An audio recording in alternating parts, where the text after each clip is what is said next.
रागाच्या भरात लाटणं फेकून मारल्यानं 5 महिन्यांच्या बाळाचा मृत्यू झाला होता। याच प्रकरणात आईनं सुनावणी पूर्ण होण्याआधीच स्वतःच्या गुन्ह्याची कबुली दिली होती। अशा प्रकारे सुनावणी होण्यापूर्वीच गुन्हेगारानं कबुली दिली म्हणून त्याला शिक्षा करता येत नाही असा स्पष्ट निर्देश गोवा स्थित मुंबई उच्च न्यायालयानं दिलाय। या महिलेला बाल न्यायालयानं जन्मठेपेची शिक्षा ठोठावली होती।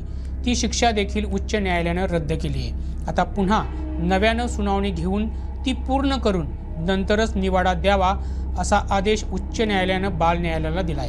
ही घटना आहे 14 ऑगस्ट 2022 रोजीची ती भयान रात्र। 5 महिन्यांच्या बाळाचा मृतदेह बास्केटमध्ये भरून तिचा बाप कोलवाळ पोलीस स्थानकात पोहोचला। भल्या पहाटे 3:45 वाजता रक्ताच्या थारोळ्यात शांतपणे पडलेला बाळ बघून पोलिसांना देखील धक्का बसला। पोलिसांनी लगेच ते बास्केट उचललं आणि म्हापशाच्या जिल्हा इस्पितळात नेलं।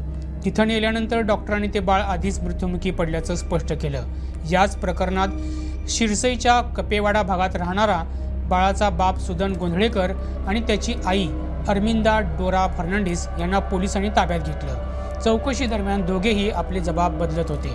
शेवटी खरा कोणी आईच असल्याचं स्पष्ट झाल्यानंतर पोलिसांनी आईला अटक करून तिच्या विरोधात भारतीय दंड संहितेच्या 302 आणि गोवा बाल कायदा कलम 8 नुसार गुन्हा नोंद करण्यात आला। रागाच्या भरात आईनं लाटणं फेकून मारल्यामुळे त्या निष्पाप बाळाचा तडफडून जीव गेला होता। पोलिसांनी 30 जणांच्या साक्षी नोंदवून 200 पानांचं आरोपपत्र बाल न्यायालयात दाखल केलं। प्रथमदर्शी पुरावे होते त्यामुळं आईविरुद्ध आरोप निश्चित करून खटला सुरू करण्यात आला। साक्षीदारांची उलट तपासणी सुरू असताना आईनं गुन्ह्याची थेट कबुली दिली। तिची कबुली आणि पुरावे लक्षात घेऊन बाल न्यायालयानं सुनावणी पूर्ण होण्याआधीच आपला निवाडा जारी केला। महिलेला जन्मठेपेची शिक्षा ठोठावली। या शिक्षेला गोवा स्थित मुंबई उच्च न्यायालयात आव्हान देण्यात आलं। आईच्या वतीनं ॲडव्होकेट विठ्ठल नाईक यांनी बाजू मांडली। जेव्हा तिनं बाल न्यायालयात गुन्हा कबूल केला तेव्हा तिची मानसिक स्थिती ठीक नव्हती। अशा स्थितीत तिच्या विनंतीवरून तिला दोषी ठरवून जन्मठेपेची शिक्षा देण्यात आली। खरं तर खटल्याची सुनावणी पूर्ण झाल्यानंतर हा निकाल देणं अपेक्षित होतं असा युक्तिवाद आईच्या वकिलानं केला।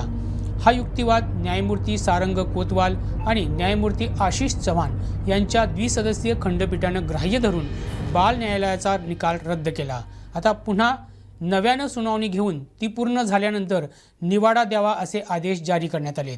गोव्यातील अशाच ताज्या घडामोडी जाणून घेण्यासाठी आमच्या YouTube चॅनलला सबस्क्राईब करा।